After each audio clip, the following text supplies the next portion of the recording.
morning. It's 12 o'clock and looks like we have a full house. And so let's get started. Welcome to our fifth installment of the Unisense discussion of the impact of AI in the retail space. Let me start by introducing myself. My name is Kevin Jaskowiak, and I'm joined again by my good friend and CEO of Unisense, Bharat Vijay. How are you doing, Bharat? Hey, Kevin. Great to continue this journey. I think the feedback from the last time was overwhelming. So hopefully we can touch upon a few of those questions this time, but let's get rolling. Well, I'm glad you're ready for it, because I was going to tell you, Bharat, I'm going to do it to you again. I'm changing the direction of the webinar. One thing we talked about last week was we were going to dive deeper into the travel space and how our AI is impacting the travel space. However, we received enormous amounts of questions and feedback, really, and they kind of focused around two topics. And so I thought we'd do is take this one. And again, like we talked about, these are always going to be fluid. We're always going to change. I think that's good, because what we really want to do is talk about what's hot today, not just give dissertations on AI. So a couple of the things that were brought up was, again, the effect of AI on unsold and overstocked inventory. It's a big topic. It seems like in every discussion we have, not only on the webinar, but at conferences and even at lunch, that topic comes up. And the other one, which I think is really unique and something we haven't really thought of, is the effect of AI in dynamic pricing. That one, I think I'm going to have to lean on you a lot more, because that's where the technology really comes into it. But Bharat, before we get started, I have a couple admin issues. We are turning on the chat feature for every webinar moving forward. I just think that based on the number of questions we get after the webinar, I think if we can field some of them up front, I think that would be perfect. And also, I'm super excited because we are launching our new podcast. And the new podcast is called Two Guys and AI.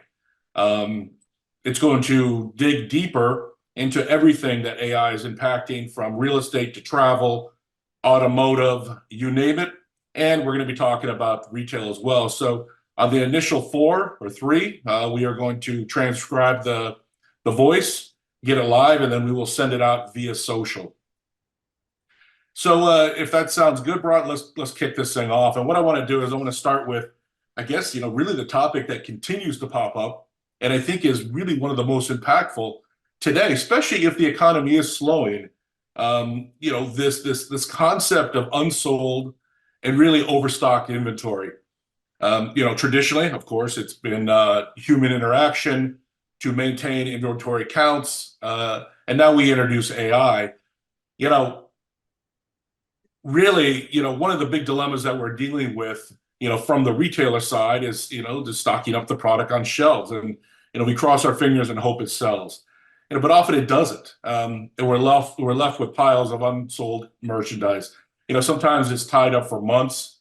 I mean, I've seen inventory tied up for years.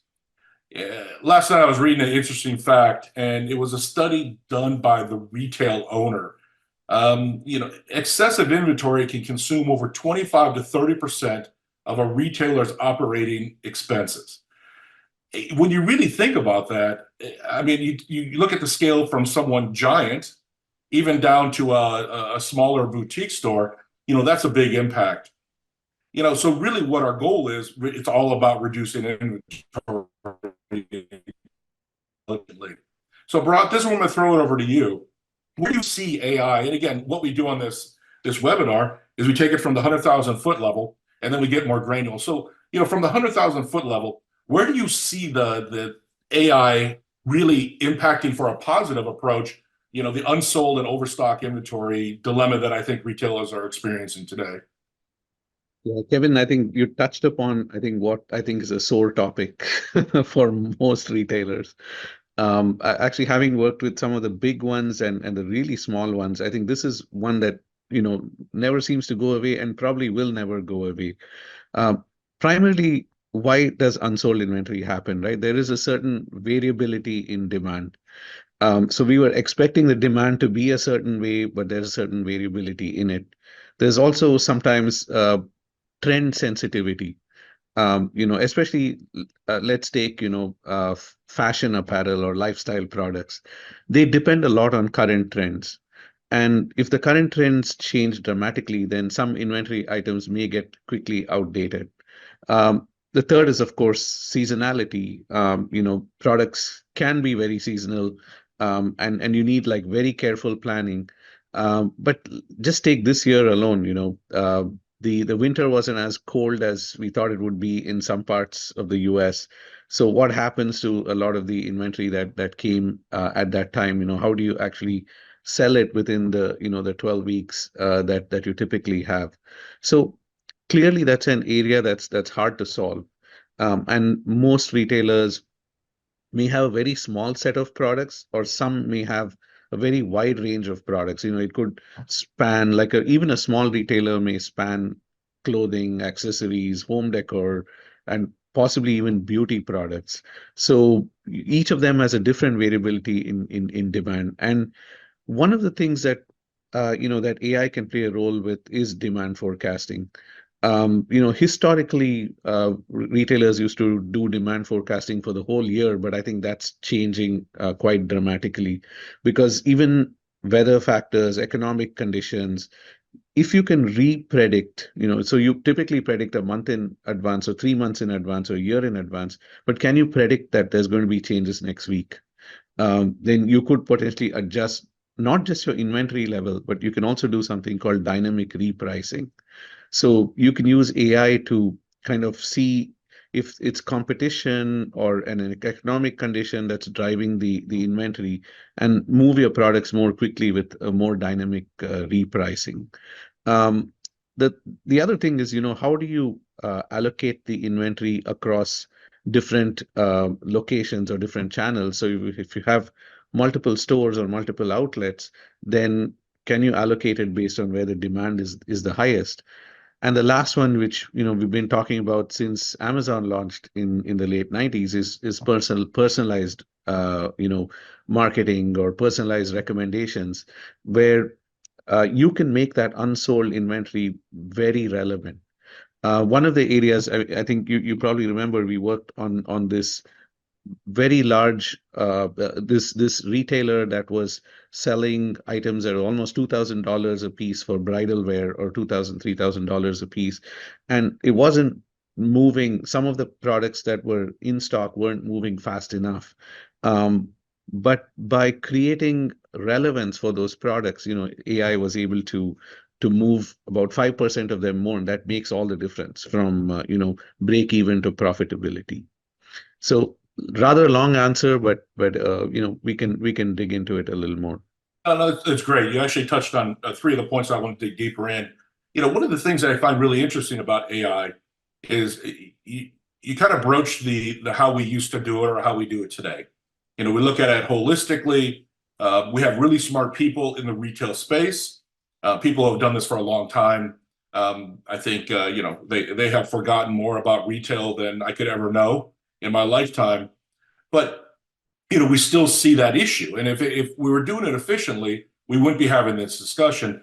So I think what's really interesting, and if you can dig a little deeper into it, is really the impact of AI down to the SKU level in each store, and even down to the distribution center, and taking it from forecasting or calculations done for a year or a month or a quarter, all the way down to basis. How do you see AI working in that area? Yeah, I think that's an excellent point, Kevin. In fact, that's where AI is strong. So when the early versions of AI launched in e-commerce, a lot of it was a technique called collaborative filtering. I mean, you see that in Amazon all the time, right? And they pioneered it, which is people who bought this also bought that. People who viewed this product bought this other product, and it was great. I think if I remember correctly, almost 7% of cross-sell and upsell happened through that kind of a technique. So a lot of it was based on what the users are finding on your site. But if something's sitting in your inventory and it's not easy for the user to find it, And how do you actually connect that to the user? And that's a problem that the big giants don't have to solve as much because their top sellers are moving pretty fast and they're getting volumes. But for the smaller folks, that ends up, being a real problem. And that's where the AI kind of can understand what each item is and what it potentially means. And I actually think of everything as a story. So we worked with an e-tailer that had just one item. Just for an example, let's take a backpack. So there's an e-tailer that had one backpack. It was a marquee backpack, and that backpack was sold on their website. So you may ask, hey, how does product discovery work in a case like this? How is AI going to work if I have just one SKU? So let's start there, and then let's go to more SKUs and expand it. That backpack is telling different stories to different people.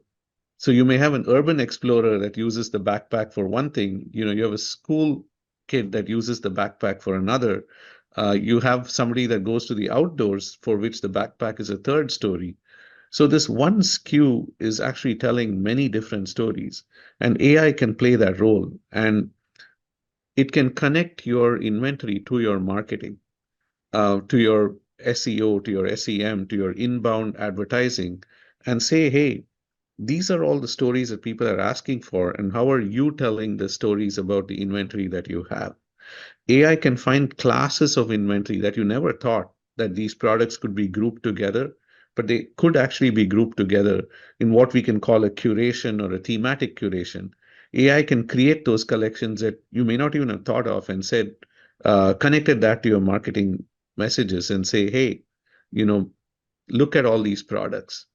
So things that were sitting on your shelf that weren't moving because they weren't in your top sellers and consumers didn't find them suddenly become relevant, and suddenly become useful. Um, so I think understanding the predictions of products at a very granular level. If you know this particular product is going to move based on your demand forecasting, then you probably don't need to prioritize the AI to sell that product because it's going to move anyway. But if you know predictions of products that are not going to move as much, and if you understand your overstock and stockouts, then you can actually contribute to maximizing the supply chain more efficiently. Okay. Yeah, definitely. We've all experienced the Amazon model, and it works 70% of the time. It's great. To use stories, I'll throw one out there. I was looking at tires for our car. Went onto Amazon, searched for tires. They said, you may like this, you may like this, you may like, and then they recommended a t-shirt. Now the t-shirt did have a automotive brand on it, but you can see where the recommendation or the engine they're using breaks. And I think that's where AI takes it to that granular level. And when you talk about relevancy, based on a SKU, based on everything like you talked about, I think that's where it closes that gap. Because if you think about it, there's probably a lot of t-shirts out there sitting with that automotive name on it that are not being sold because I'm looking for tires, I'm not looking for a t-shirt. So I think that's where I think AI really comes into play. Now, I'm going to break my own rule here, Bharat. And one of the things that you and I have talked about, everybody can hear it on every webinar we do. I didn't want, and you did not want this to be a plug for Unisense, because we've had too many of those where everybody just sells. But I think in order to bring kind of relevancy to this, where is there a solution Unisense that someone could look at? Again, not selling, but more so because we talked about 100,000 foot, we brought it down to 10,000. Really, where's that solution, and what have you seen real world of how AI and the solution has affected and impacted retailers? Yeah, I'll actually give you a very interesting example, Kevin. Like the example I was giving you earlier, we worked with a bridal wear e-tailer that was selling at several $1,000s per item. Now, the challenge with this is people don't know their sizes. So if you sell everything online, then people are going to, there's going to be a large number of returns. And imagine, the cost to the retailer for returning a $2,000 item. It's like a very huge write-off. So the e-tailers in this kind of space have evolved a model where you see the product and then you book an appointment. So you can get into more detail. So the whole e-commerce is based on driving inbound traffic, which is very unique. And we found that as they had had many designer brands there, some of them weren't moving.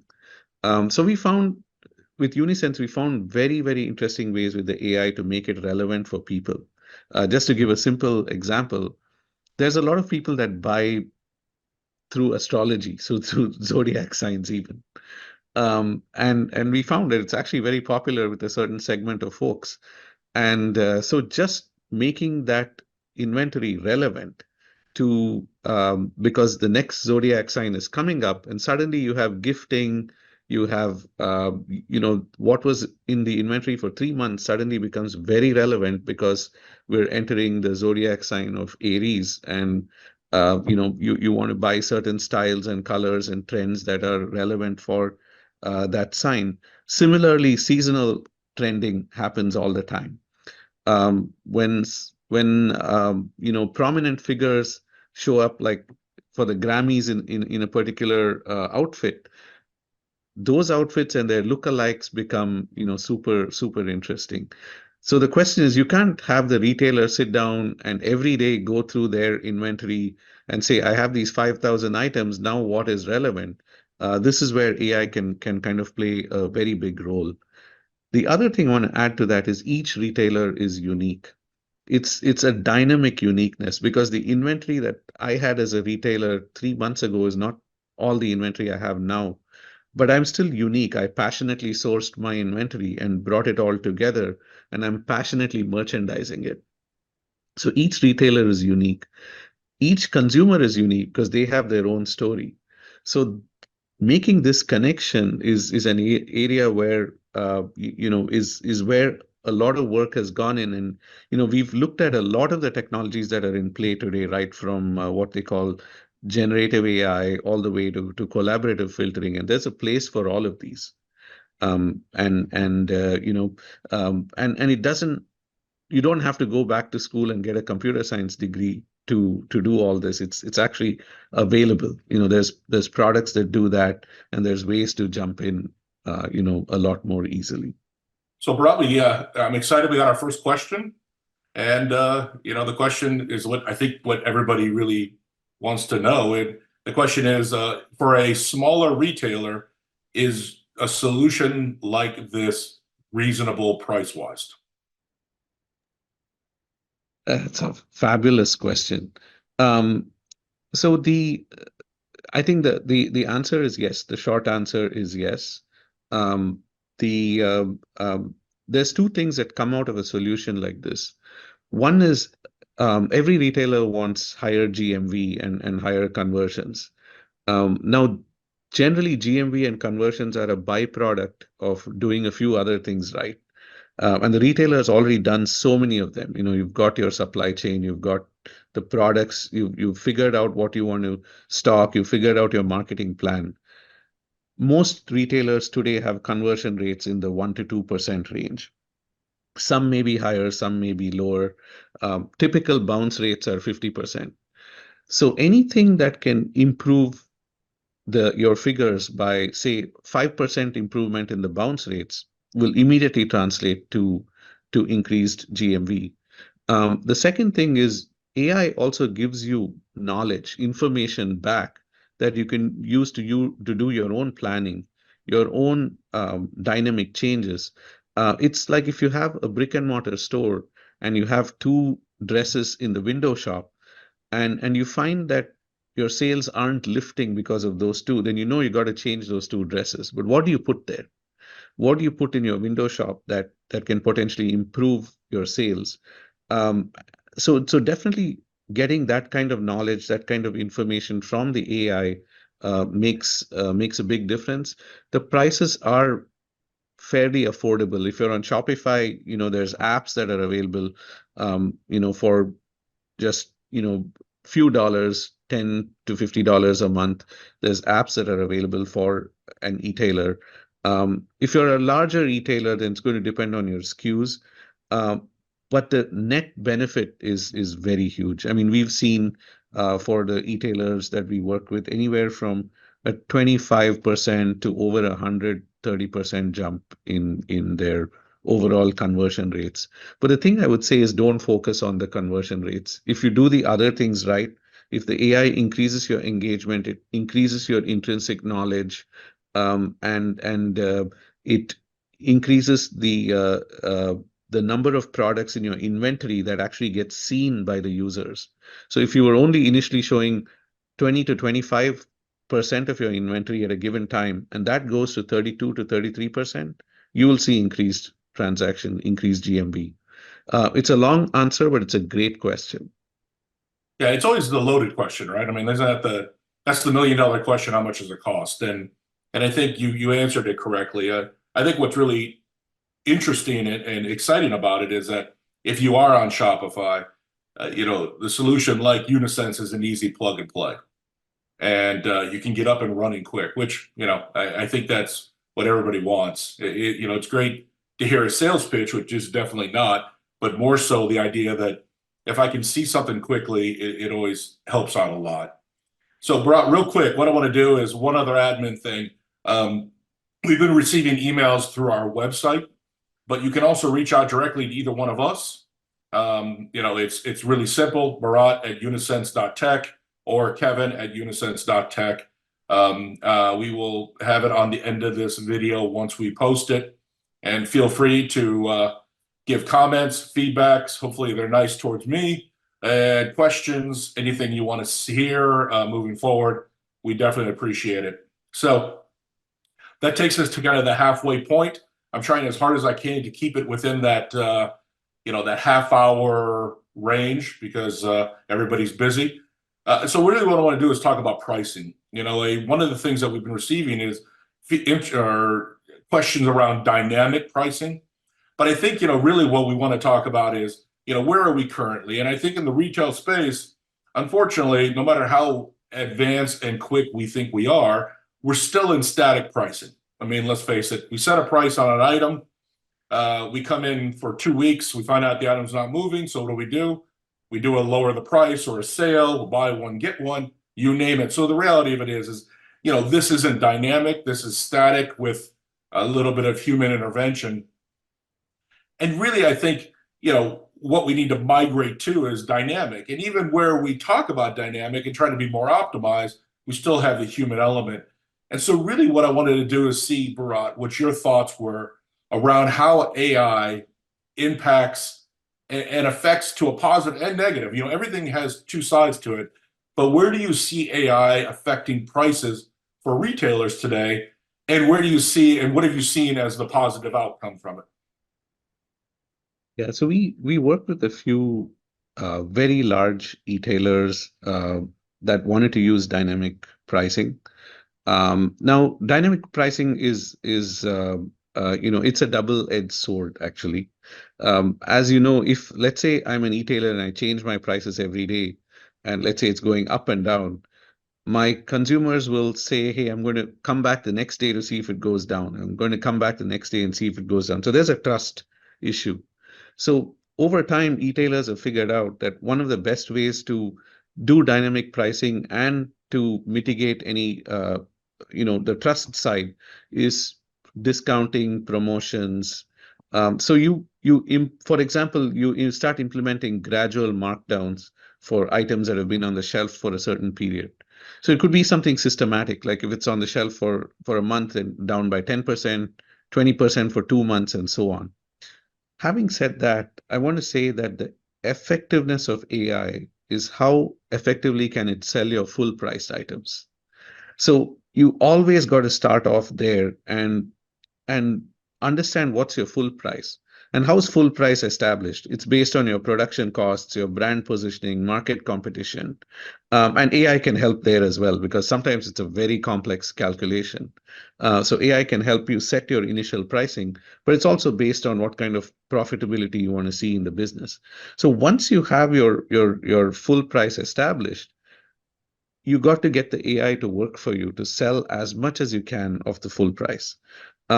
And that's merchandising too. That's what all the retailers are already doing. And I'm sure they're 100 times better than me at it. I more approach it from the standpoint of being a technologist who brings solutions into the space. But discounting and promotions are very key to dynamic pricing. But it is also worth, you know, integrating it with your loyalty programs. So if you have certain loyal users, then can you put in a dynamic pricing for them, that can actually bring the price down, based on the loyalty? And finally, you have clearance sales, and the last part of dynamic pricing is in case you have a buyback with a liquidator, then can you potentially use that for your unsold inventory? So yeah, let there be light. So there's a few very interesting aspects where I've seen AI play a very interesting role. One of them is what we call perceived value, Kevin. So I gave you the example of the zodiac sign, right? So an item that was sitting on your shelf for 3 months suddenly has a higher perceived value because it's temporally more relevant. Um, and again, how do you do that for, if you have 200 SKUs, how do you do that how do you check this on a daily basis? Or if you have 5,000 SKUs, how do you do that? Um, AI can play a role there. The second is, if a product is a luxury status, then the perceived value is definitely very important. The second thing is exclusivity. If your products are beginning to sell out, and you just have a few left, then making the exclusivity becomes interesting as well. So how can you potentially play that?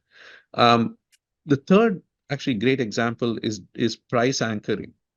So you have a product, that it's can you anchor the price at something higher, and how do I establish that? You can use something called thematic curations. So you have the product start off in your thematic curation with a higher price anchor, so that as the product, you have more time on the shelf potentially to age the product out. And finally, let's say you want to do a slightly different kind of market positioning. That's also a place where you can raise prices on unsold inventory just to position it. And again, different kinds of curations, different kind of AI-based inbound landing pages can actually play a role there. Interesting. One thing I also am picking up, which I find really interesting about AI, is that we talked about excess inventory, overstock, and you talked about how AI can affect it, at a granular level based on SKU, based on location. Do you see AI affecting dynamic pricing, bringing the geo aspect into it? I mean, a shirt in Beverly Hills, I think, would be priced different than a shirt in northern Idaho. And again, huge assumption, but the fact of the matter is, I think just the expenses in each location would drive the pricing. Currently, I think if you have a local shop, they know that. But when you have a larger retailer going across multiple states, where do you see AI playing in the dynamic pricing element across the geography level as well? Yeah, so I think it's already happening. Like you said, in store, it's been happening for ages. Even before I looked at retail. But how do you pull this off online? And I think that's something, again, I would say a single price and discounting based on geography can play a fairly important role. If you find that a product is moving really fast, or say based on patterns and trends, if you find that a product's moving really fast in a particular geography, and moving a lot slower in another, and based on your warehouse locations, you can actually potentially change the dynamic pricing.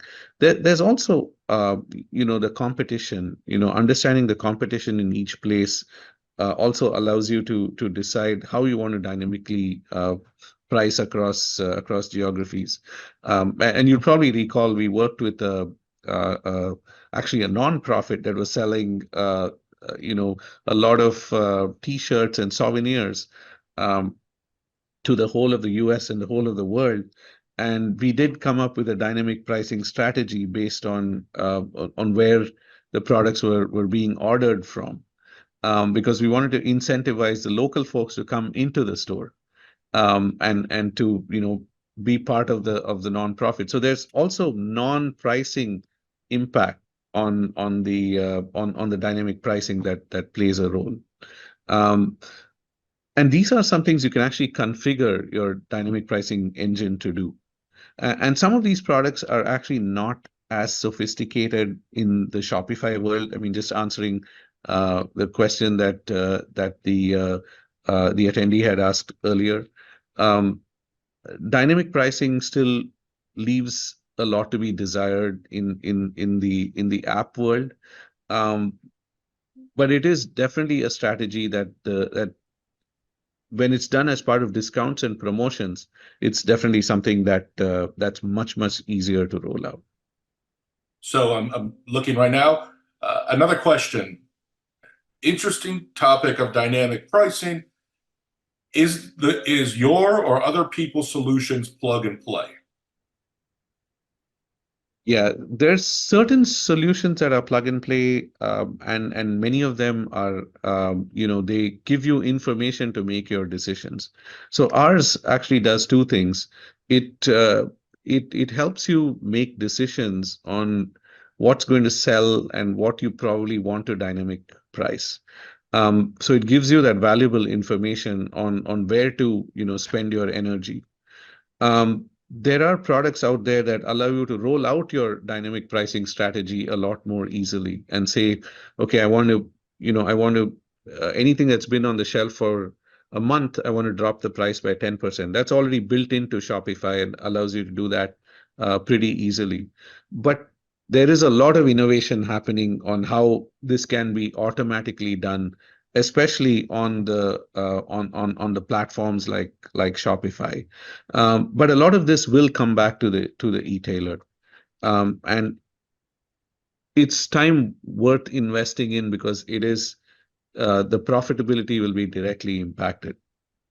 So, Brad, a question from me Yeah. is something true and dear to my heart: data.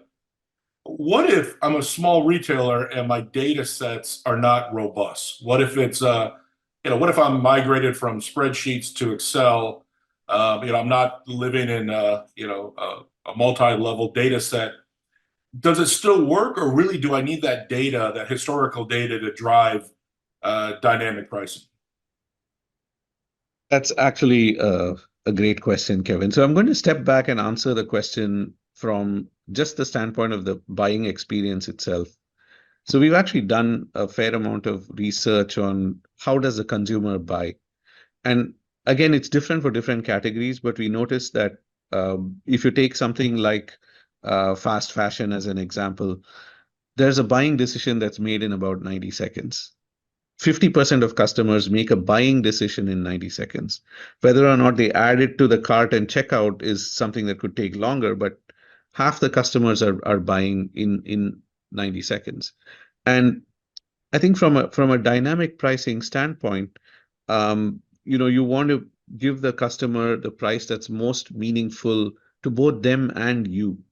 So I feel it's generally if the product has made it to your signature collections, then as far as possible, go with the full price.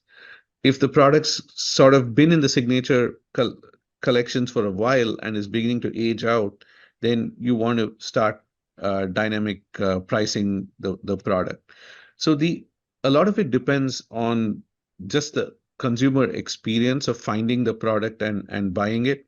I think there is I'm sure the retailers who are in the audience have actually spent a fair amount of time with it. And it's what we do well, what we've invested in is getting the consumer and the retailer's inventory matched. So it's not so much about what was found before. It's assuming that every inventory item that the retailer has is equally important to the consumer, and then helping the consumer find the one that's most interesting for them. Like you probably remember the neon colored shirt that we were able to find for the biker, and there was only one of that item, and nobody had ever seen it before, so it didn't even make it to the top sellers. But we were able to help the consumer find it. That's great. Well, Bharat, we have gone over, like I constantly do. This topic, well, all these topics are so interesting. I want to thank you again. This was great. I think we had some good questions. I hope we get some more via email. And again, both of our email addresses are on the webinar chat. If not, it's super simple. Kevin at unisense.tech and Bharat at unisense.tech. I look forward to everybody attending next week's webinar, which will be again Wednesday. The topic right now is travel, but based on feedback, we may pivot. And then again, as you can tell, I'm really excited about our podcast going live. It's really a very complex name, two guys and AI. So that's what we do. I thank everybody who joined today, and I look forward to seeing you next week. Thank you, Bharat. Yeah, thanks, Kevin. Thanks, everyone. Love the questions and the interaction, and we're exploring this huge field together. Thank you very much. All right, have a great day. Bye-bye.